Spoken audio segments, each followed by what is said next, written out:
Happy New Year. Dating coach Alan Roger Currie here. Starting off with another year on YouTube. As most of you know, I've been active on YouTube doing video podcasts since the first week of April of 2017. So this coming up April will mark 4 years I've been on YouTube. And since this came up just yesterday when I briefly participated in a live stream, and I've talked about this at least 2 or 3 times before. There's a lot of guys, particularly much younger guys who are much younger than me. They think that I came on the scene in the manosphere in 2017, which is when I came on YouTube. They think that's when I came on the manosphere scene in general. I had a guy literally just say that yesterday when I was part of a live stream of these 2 sisters called The Breakdown from a Woman's Perspective, hosted by a sister named Sister George, Danielle George, aka Sister George, and a sister named Concrete Rose. That's a pseudonym. And there was a guy in the chat room. I don't remember the exact words, but he said something to the effect that, RC, man, you act like you've been around for a long time, man. There was brothers in the manosphere that was around in 2013, 2014, 2015. You just came on the scene like around 2017, 2018.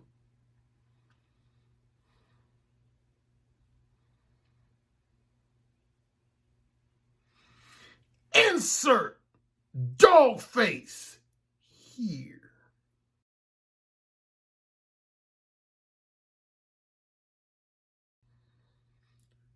I'm going to give him a pass because he just don't know no better.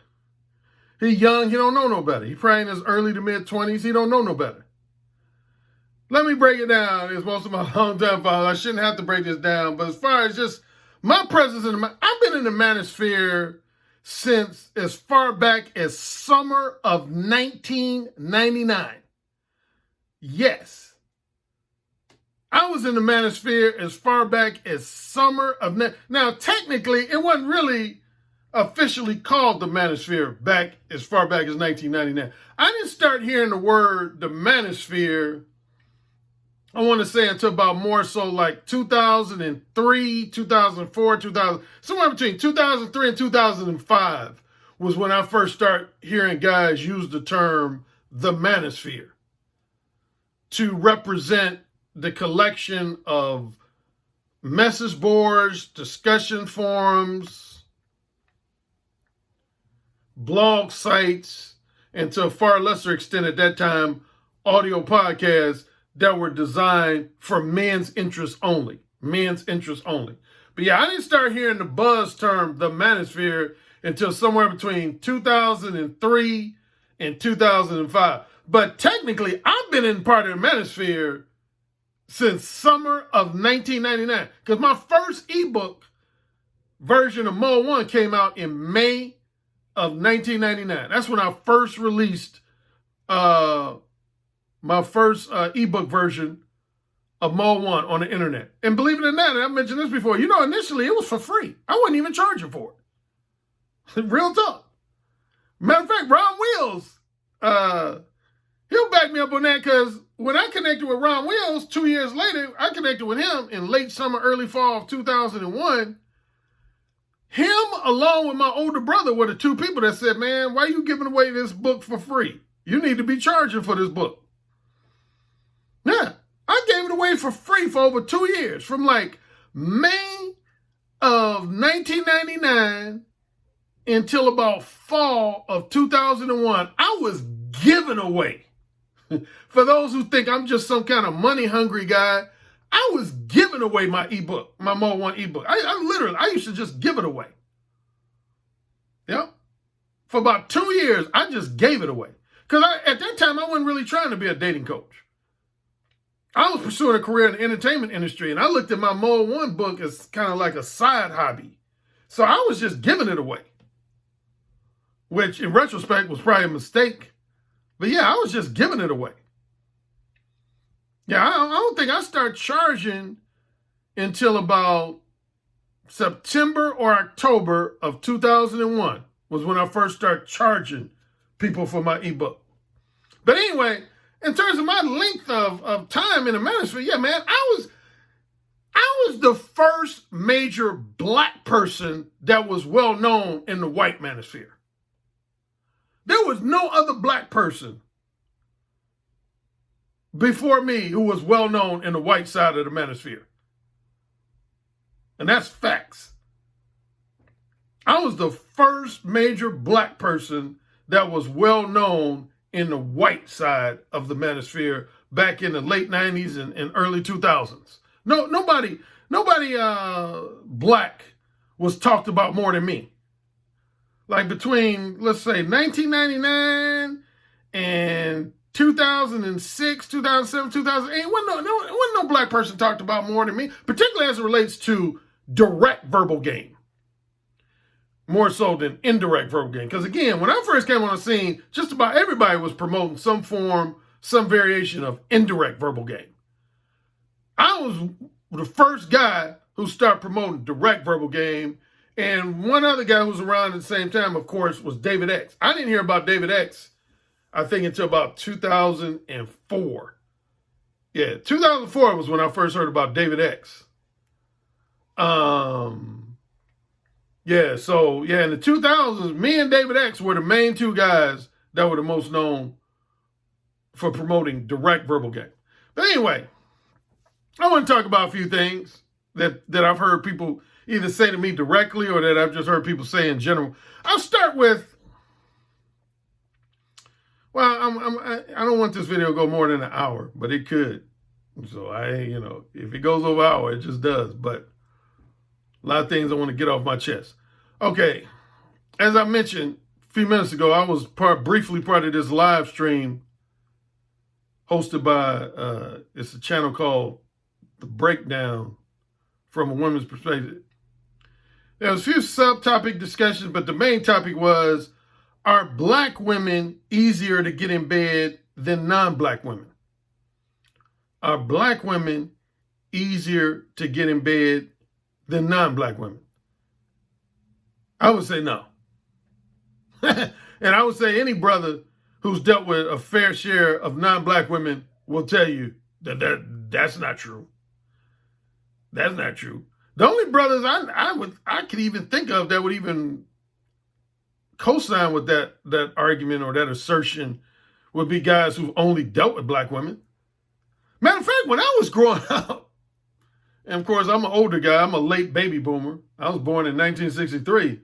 But when I was coming up, if we want to, throw race out there in conjunction with how easy someone is to get in bed, when I was in both high school and college, most brothers that were womanizers would tell you that it was much easier to get a white woman in bed than it was a black woman. Particularly if you're talking about a real fine woman. Like on that mythical scale, 1 to 10, if you're talking about a woman that's an 8, 9, and 10, most of the brothers I knew when I was in high school and college would tell you it was easier to get a white woman that was an 8, 9, or 10 in bed than it was a black woman who was an 8, 9, or 10. And that's the truth. I mean, I don't really like to generalize by race like that, race and ethnicity. But for the most part, I would say that's a valid opinion, man. When I was growing up, like I'm shoot, y'all know my story, man. I've banged a lot of fine ass white women in my life. Yep. Not that I haven't banged fine black women. I've had my share of black women too, but definitely white women. Oh man. Like the one woman y'all heard me mention probably the most, the one who had the fiance who was a millionaire when I lived in LA. She was no lower than an 8.5. On most guys' scale from 1 to 10, I'd say she was somewhere between an 8.5 and a 9. She was fine. The motherfucker had an ass just like a black woman. Had a big, small waist, big round butt, gorgeous face. She could have been like a Hollywood actress or model. I mean, she was a bad, if I had a picture of her and I showed you, she was a bad motherfucker, man. Yeah, she was Caucasian, blonde, blue-eyed. So anyway, that was the main topic of this live stream yesterday was, are black women easier to get in bed than non-black women? And different people were debating whether they agreed with that, whether they believed, yes, that's true, or no, that's not true. But anyway,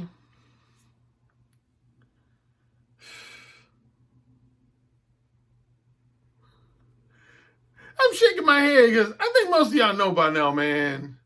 I'm going to preface my comments by saying, man, I have a lot of young brothers, young men, period, and particularly young black men that are followers of mine, supporters of mine, clients of mine. So I have a lot of love and respect for a good number of guys who are 10 years younger than me, 15 years younger than me, 20 years younger than me, or more. Like I get quite a few followers, supporters, and clients that are between 18 and 35. Like I remember this one dating coach, I'm not going to say his name right now, but he tried to say that a couple years ago. He said something to the fact that, ARC, his advice only appeals to older men, like men in their 40s and 50s. His advice doesn't appeal to guys who are in their 20s and 30s, which is, everybody knows, is total bullshit. I would say, if I had to give a rough estimate, I would say at least 60% of my supporter base and client base is men who are 18 to 35. I would say only roughly about 40% of my followers, supporters, and clients are guys that are 36 and older. 36 and older, and definitely 40 and older. So that's bullshit. But what I was going to say is, sometimes, man, it frustrates me to hear a lot of young guys giving their version of game advice. Because a lot of stuff they say is just simply not true and not valid. It's not true and not valid. And when you try to debate them on, they'll simply try to say something like, ARC, with all due respect, man, you like 57, man, so you out of touch with today's society, man. You out of touch with how male-female interactions work in modern day society, because you 57. You know what worked in the 80s, you know what worked in the 90s, but you really don't know what works in the 21st century. And that's why young guys follow guys like AMS and Steph's Code, and, they name some other guy. They say, because, man, younger guys, they know what's up. My number one question, if I'm so out of touch, how come my wife is 29 years old? If I'm so out of touch, how come my wife is 29 years old? I pulled a woman from y'all generation, y'all younger brother's generation. I ain't with no old fogey. And even before I met my wife,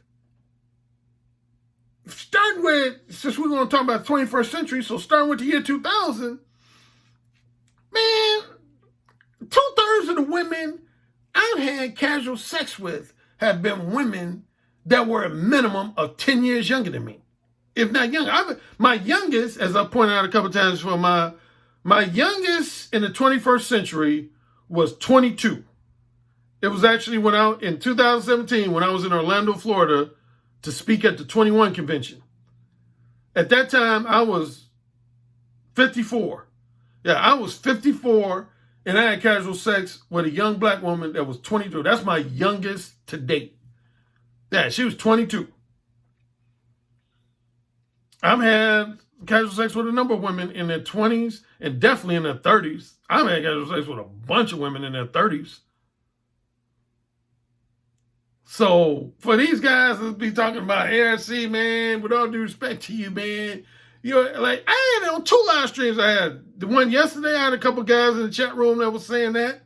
Then I was on this older brother, most of y'all black who are familiar with, named Reg, the bad guy. I was on a live stream, and there was at least one brother on that live stream that was trying to tell me that my advice was outdated and out of touch. And that's why more young guys listen to these younger dating coaches, because they feel like I'm out of touch. When I asked them to be specific, it's funny. When I ask them to be specific, 99% of the time, they don't have no response. When I specifically ask them, okay, what aspect of my advice is outdated? Like, okay, I got to bring up his name. I was trying not to, but Alpha Male Strategy, he was one of the first ones who accused me of that.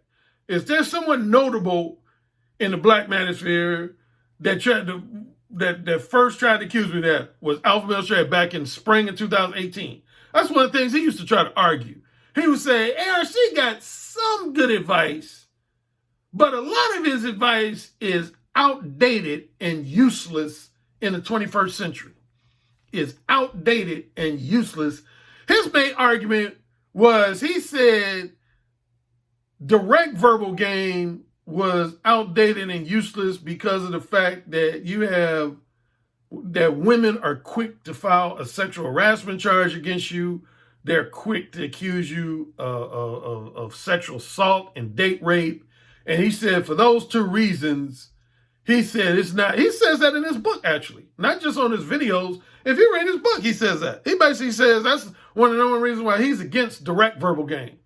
Because he said it puts you at too much risk to receive a sexual harassment charge, or worse, a sexual assault or date rape charge. Well, number one, direct verbal game has nothing to do with sexual assault. In order for you to get a sexual assault charge, you got to touch a woman. You can't be accused of sexual assault or date rape if you ain't touched a woman. So that's number one. Direct verbal game by itself can never lead to a sexual assault charge, groping, or date rape unless you touch a woman. And if you read my book, Who Said Again, you know I don't advise touching a woman unless she gives you a green light to. So that's number one. So we can throw that off the table for the whole sexual assault, groping, or sexual or date rape charge. You got to touch a woman to do that shit.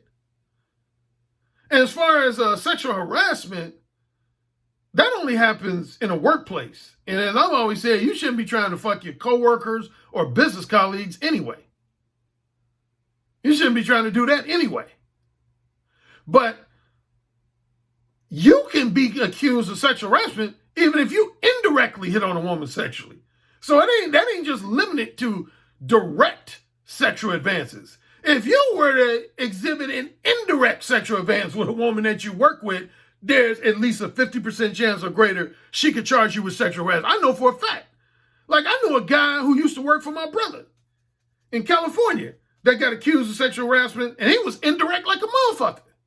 He was indirect like a motherfucker. So that throws that off the table. The biggest one I heard in general that tends to blow my mind is I've heard a number of young guys, most recently within the last few days, say this. A lot of guys, younger guys will say, Alan, with all due respect, man, dating coaches are not really needed any longer in the 21st century. Game in general is not needed. No man needs somebody to teach them game in the 21st century. Success with women comes down to one of two things, if not both.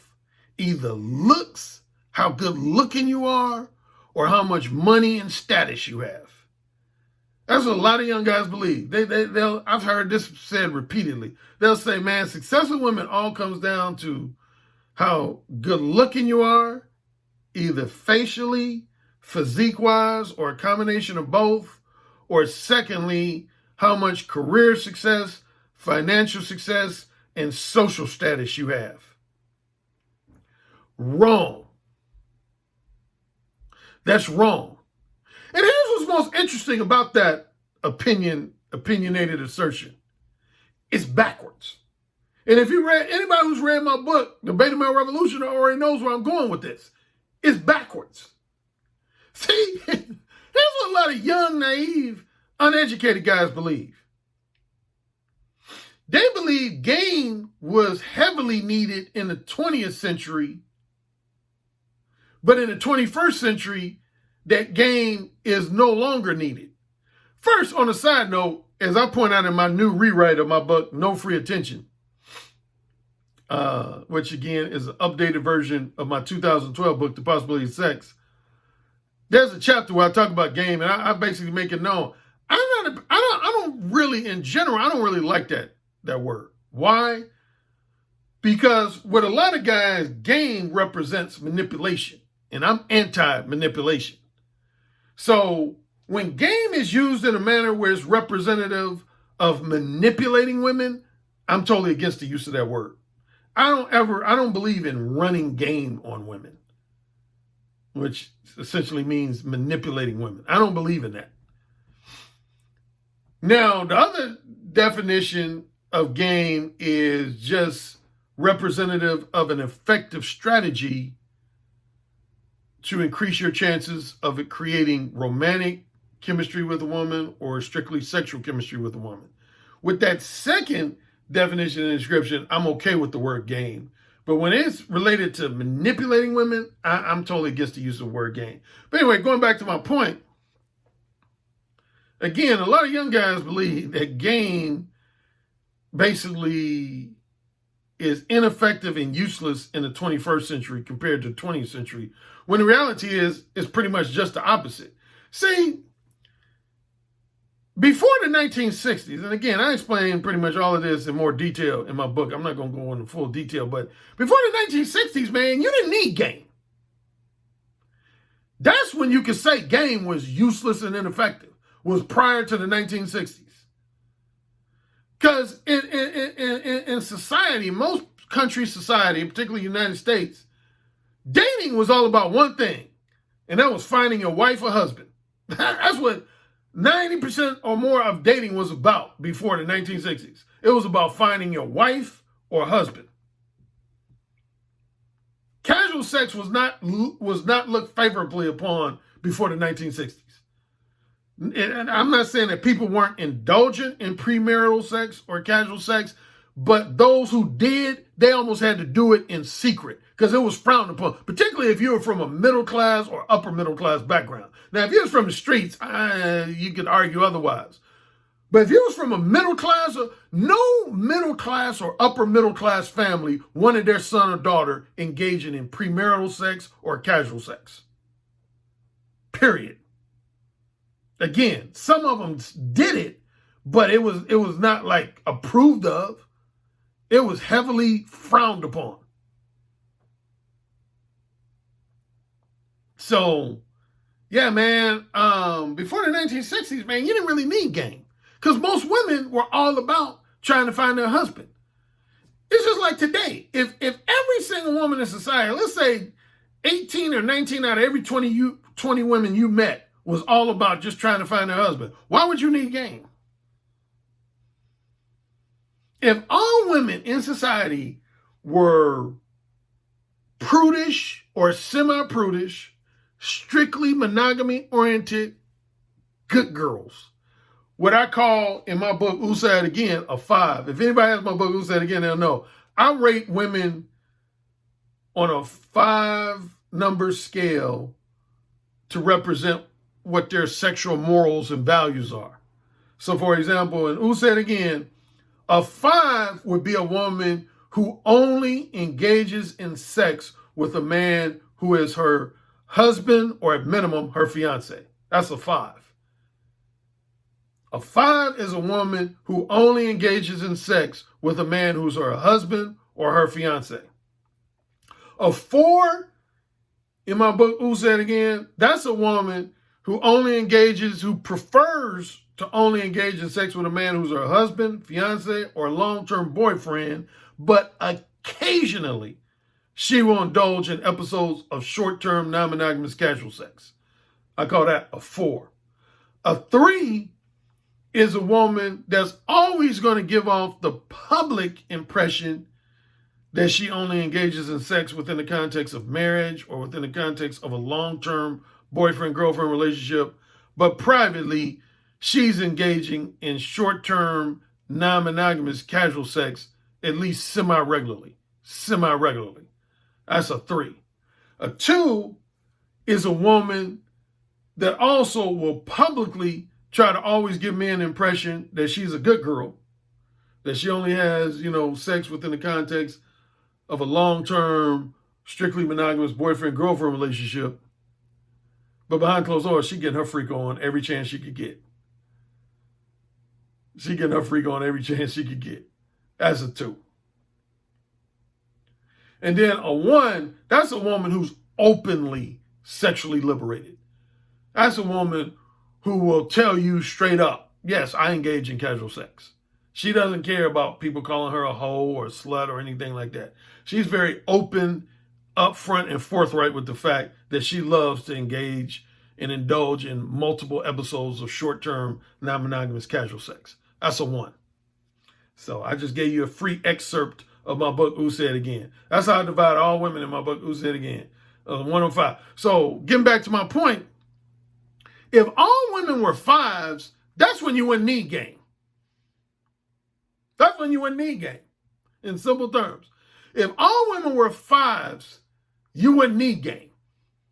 Game would be useless. Game would be ineffective. Similarly, on the flip side, if all women were 1s, that's the second scenario where game would pretty much be, for the most part, useless. It'd still be applicable to a small degree, but on a larger scale, basically, if all women were 1s, all women would either be reciprocators or rejectors. You wouldn't have no wholesome pretenders and erotic hypocrites. All women would pretty much be just reciprocators or rejectors. So yeah, in regards to my 5-number scale, the 2 scenarios where game would be the least applicable and the least effective is if all women in society were 5s, definitely game would not be needed at all. If all women were 5s, no man would need what's known as game. And to a slightly lesser extent, if all women were 1s, if all women were 1s, that's where the looks factor would be more pronounced. That's where the looks factor would be more pronounced. Women would simply have sex with you if they find you physically attractive and sexually appealing. And if they didn't, they wouldn't have sex with you. It would be that simple. If all women were 1s.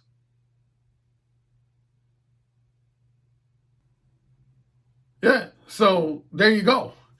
In regards to the teachings of my books, and specifically what I just talked about, that 5-number scale, here's why game will always be necessary.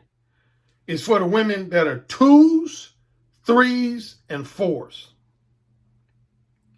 The women that are 2s, 3s, and 4s. Those are the women that if your objective is to engage in some degree of casual sex.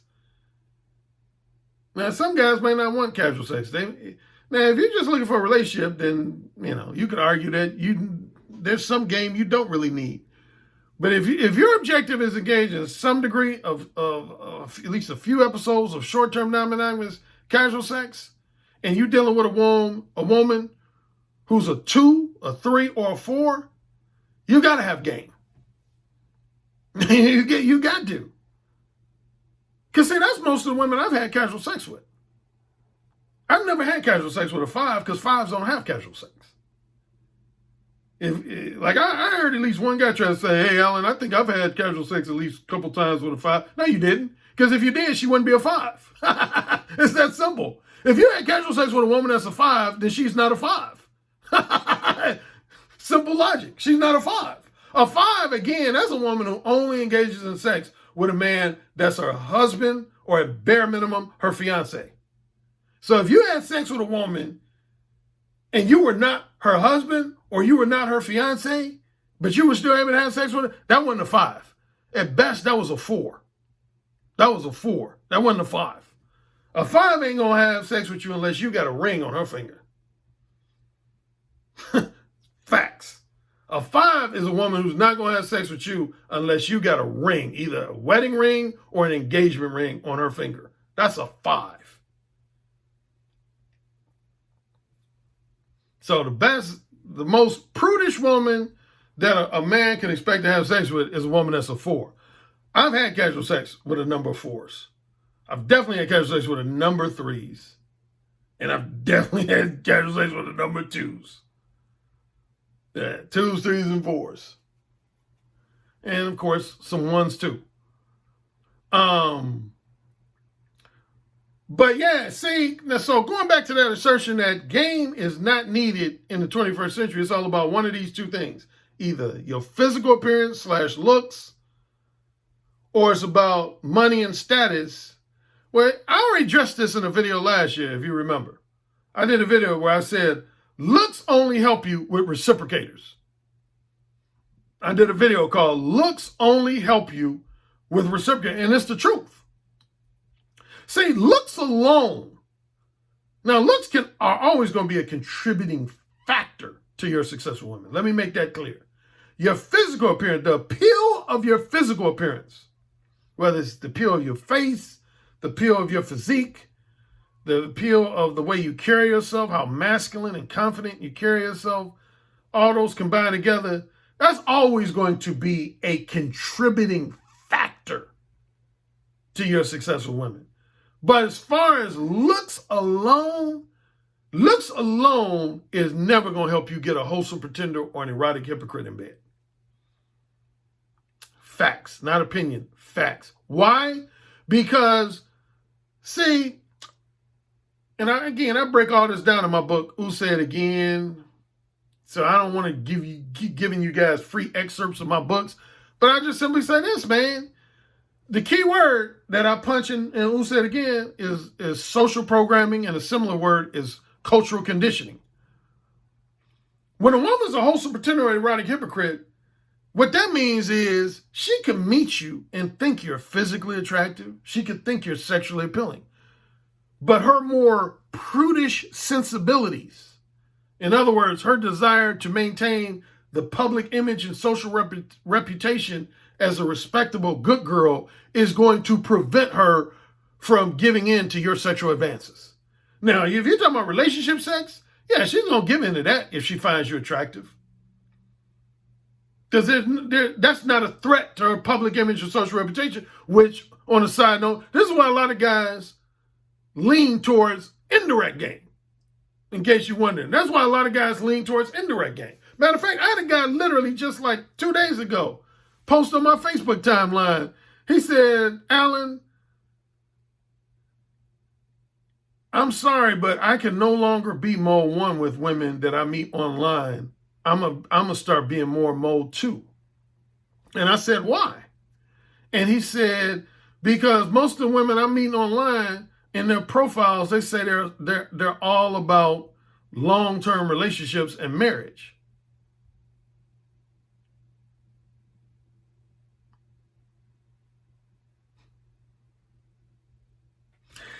Insert doll face here.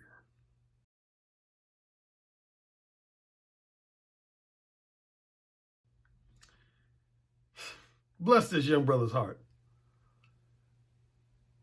All women who are wholesome pretenders or erotic hypocrites are going to say that. All women who are wholesome pretenders and erotic hypocrites are going to say that.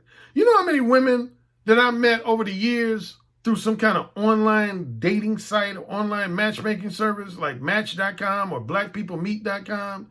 You know how many women I met that initially told me that they only indulged in sex within the context of a long-term monogamous relationship, only for me to seduce them and then fuck them? Let me repeat that. Seduce. Why do you think you have the concept of persuasion and seduction? Why? Why do you think you have that concept of persuasion and seduction? If it was impossible to persuade a woman who initially asserts that she only engages in sex with a man who's her husband, fiance, or long-term boyfriend, if it was impossible to persuade a woman who says that to engage in casual sex, there would be no such thing as seduction. That's why I did a video. Remember, I did a video. I did a video either last year or the year before last where I said most men don't even understand why seduction exists. That's the whole reason why you have the concept of verbal seduction. don't mean shit to me. Most of the women I had casual sex with in my life initially, keyword initially, told me that they didn't indulge in casual sex. Again, think about 2s, 3s, and 4s. 2s, 3s, and 4s are always going to tell you that. The only women who tell you that and actually mean it are the 5s. The only women who tell you that and actually mean it are the 5s. If a 5 tells you that she doesn't engage in sex with a man who's not her husband, or at minimum her fiance, she's telling the truth. She actually means that shit. If a woman's a 5, she means that shit. If a woman's a 4, she wants to believe that she only will have sex with a guy who's her husband, fiance, or at minimum her long-term boyfriend. But she knows, at least occasionally, that certain guys are going to be able to say the right thing at the right time, like me, and get her pussy wet and get in bed. So now see, that brings me to another side note. I had to mention getting woman's pussy wet. Hey man,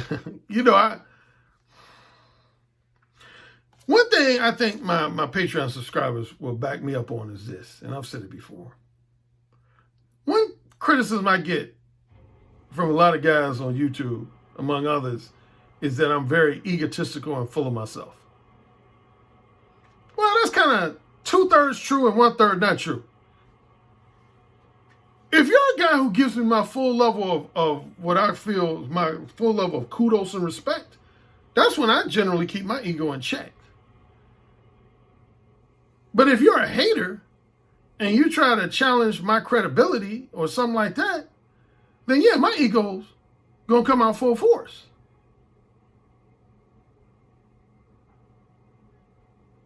And I say that to say this. I was on, I think it was Reg the Bad Guy's live stream. And some guy was making this argument. I mentioned it kind of earlier in this video. He was making an argument that, Alan, you're outdated and out of touch. And he was like, that's why a lot of these younger dating coaches have more YouTube subscribers than you, have more Patreon subscribers than you. And at one point he said, when you have to, Alan, ARC, when you have to be just realistic and acknowledge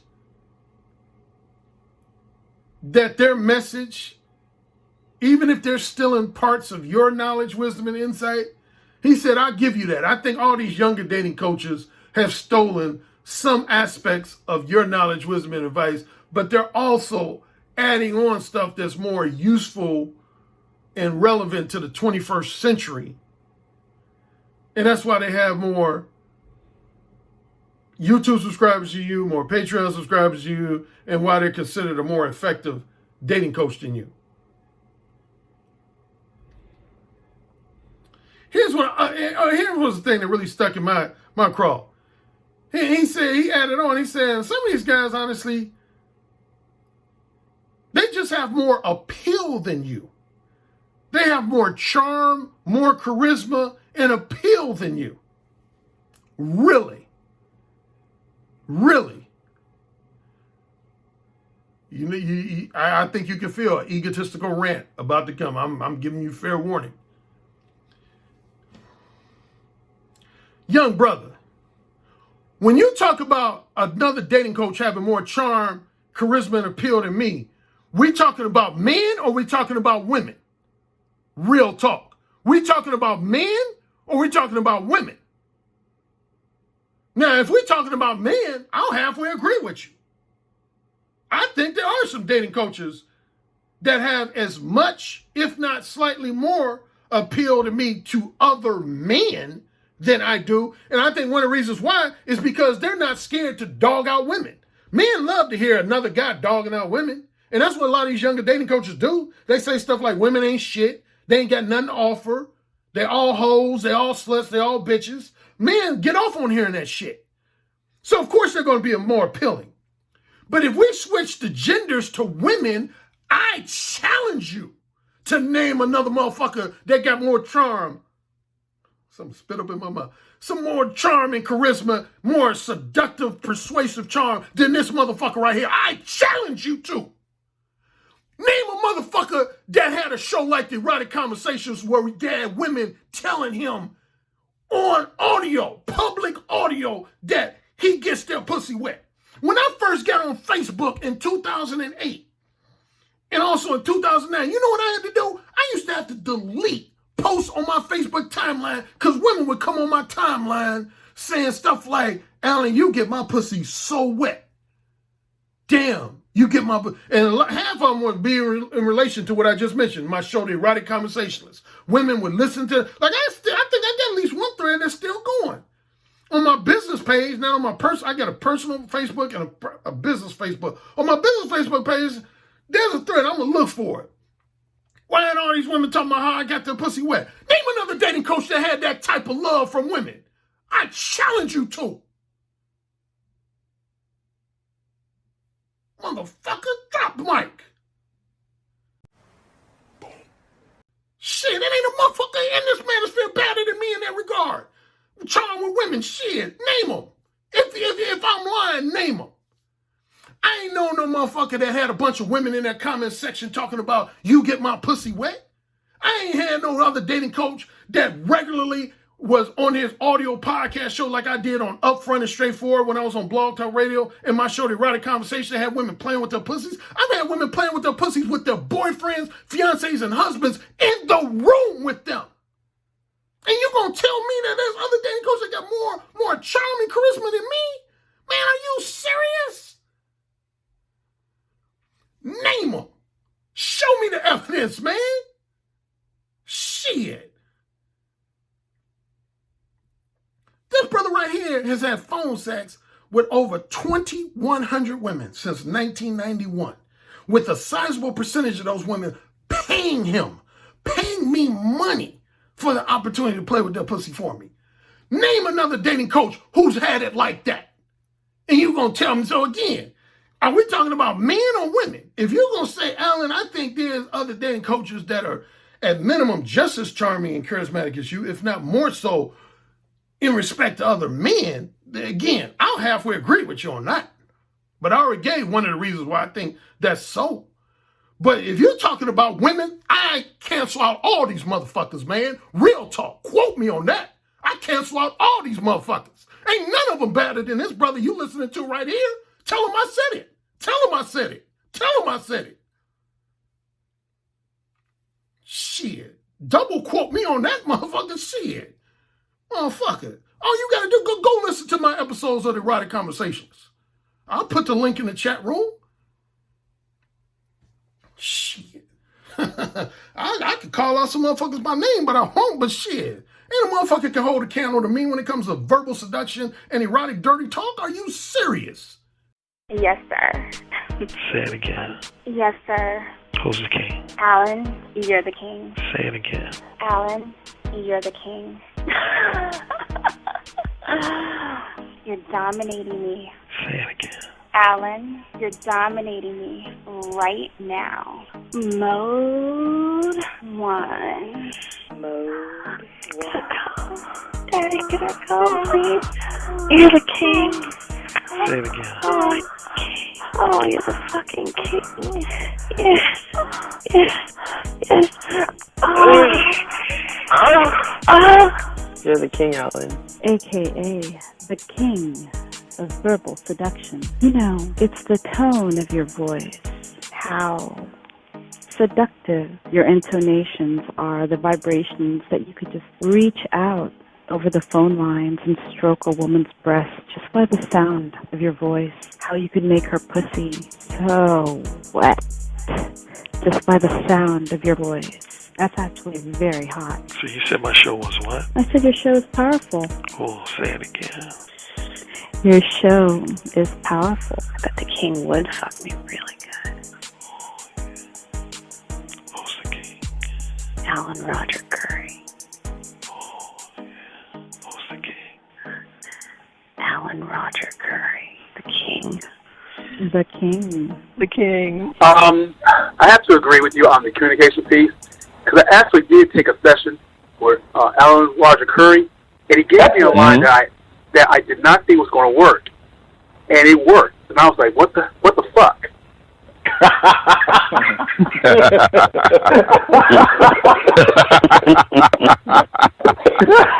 my God! Currie guys, man, he's the master. He's the master of the verbal seduction. He got that communication piece down pat. It really worked. It just simply worked, and I just didn't think it was going to work at all. Some guys have natural handles. Some guys have a better natural shot, but you can always improve your shot. And sex is damn sure something you can fucking learn.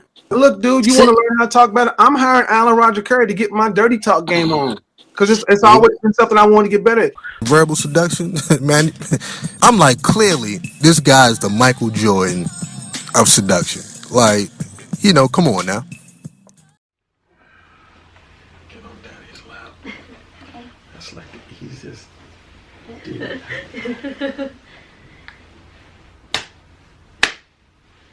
You always obey daddy. Yes, Daddy. Say it again. I always obey Daddy. Say it again. I always obey Daddy. How's my hand fish back in there? It was good, Daddy.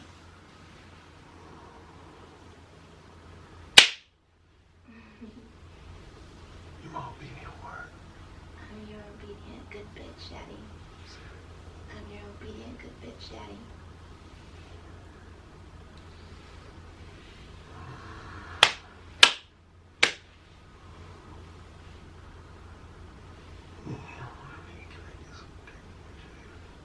That's my permission. Say yes, sir. Yes, sir. That's my permission. Get dick, sir. Listen, you got all these women who like to lick your pussy. I want you to ask my permission for that too. Yes, sir. Say it again. Yes, sir. Say it again. Yes, sir. Shit.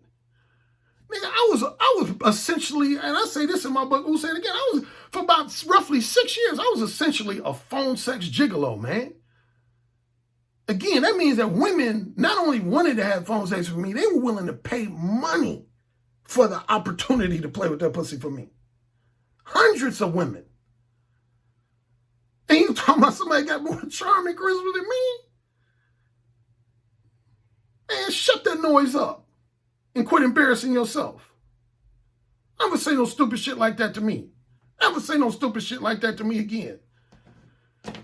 Shit. And on top of all that, as my longtime followers know, not only am I skilled in verbal seduction and erotic dirty talk, but to add a little ribbon on the bow on the package, I'm a seasoned veteran of a concept known as conversational hypnosis.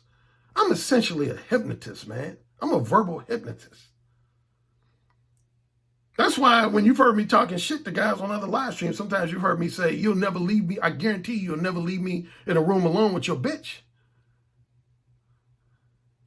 And half the reason I tend to say that is because I'm like, shoot, I'll hypnotize your woman, man. You leave me in a room with your woman. I'll hypnotize her.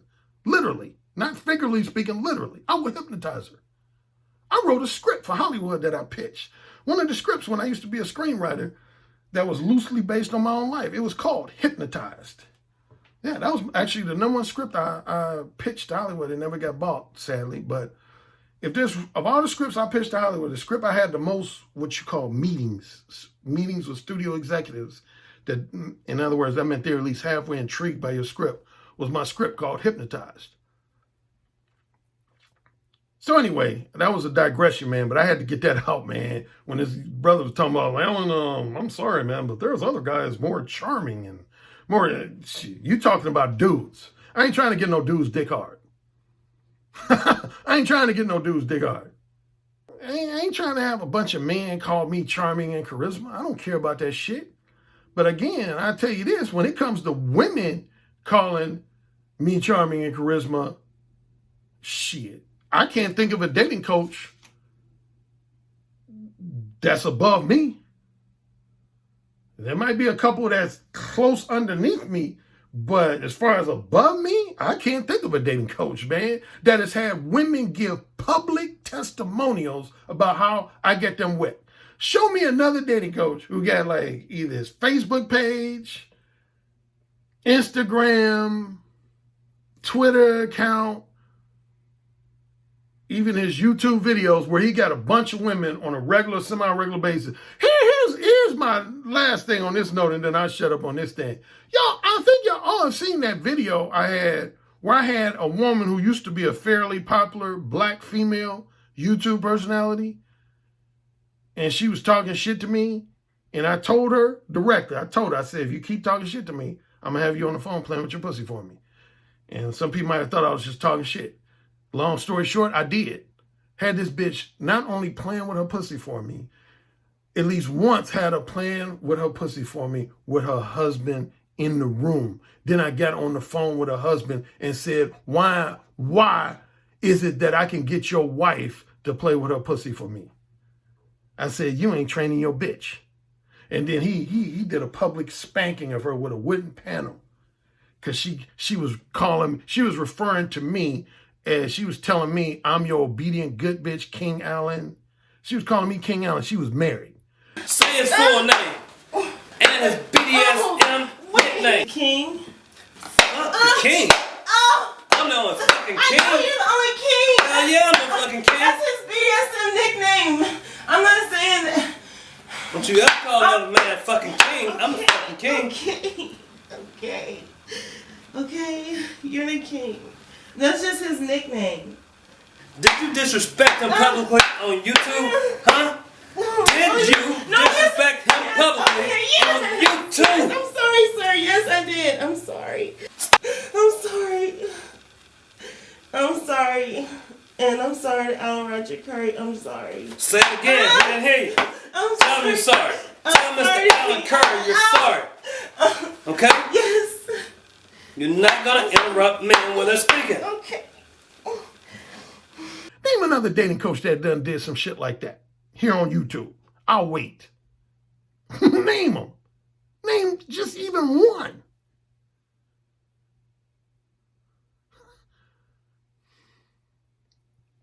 Anyway, that's subject to the side.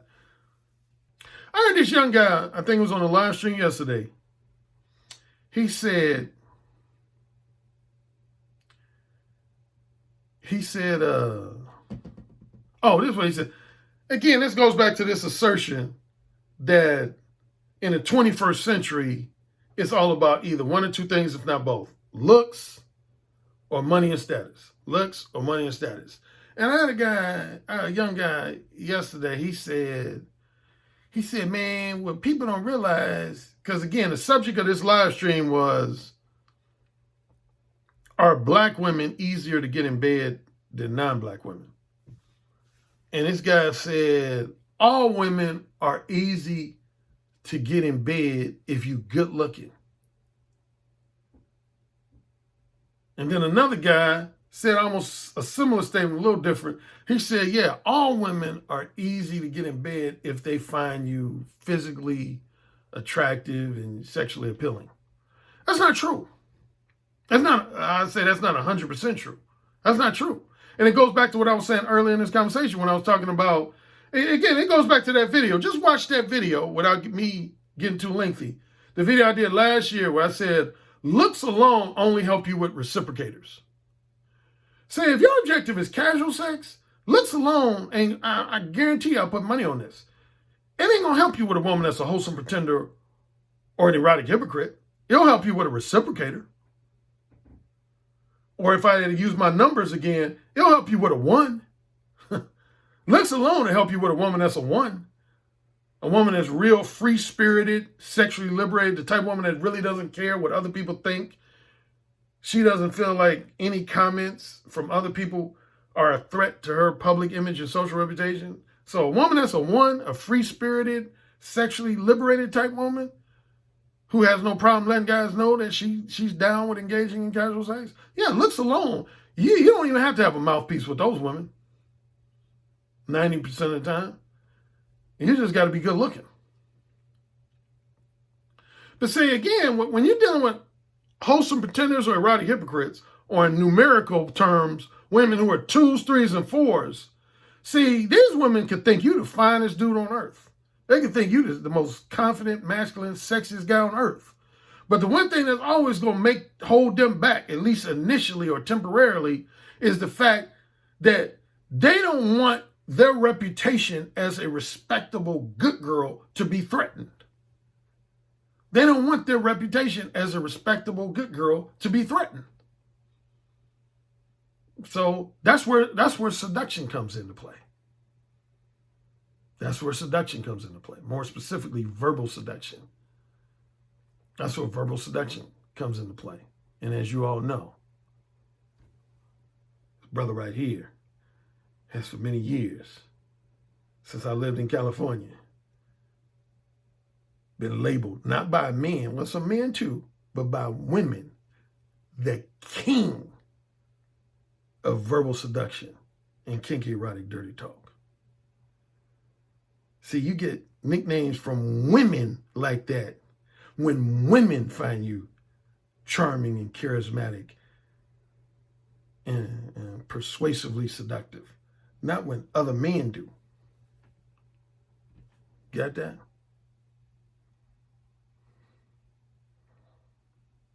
Trying to seduce no men.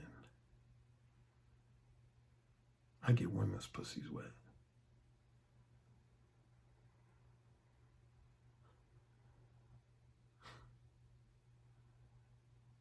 Happy New Year.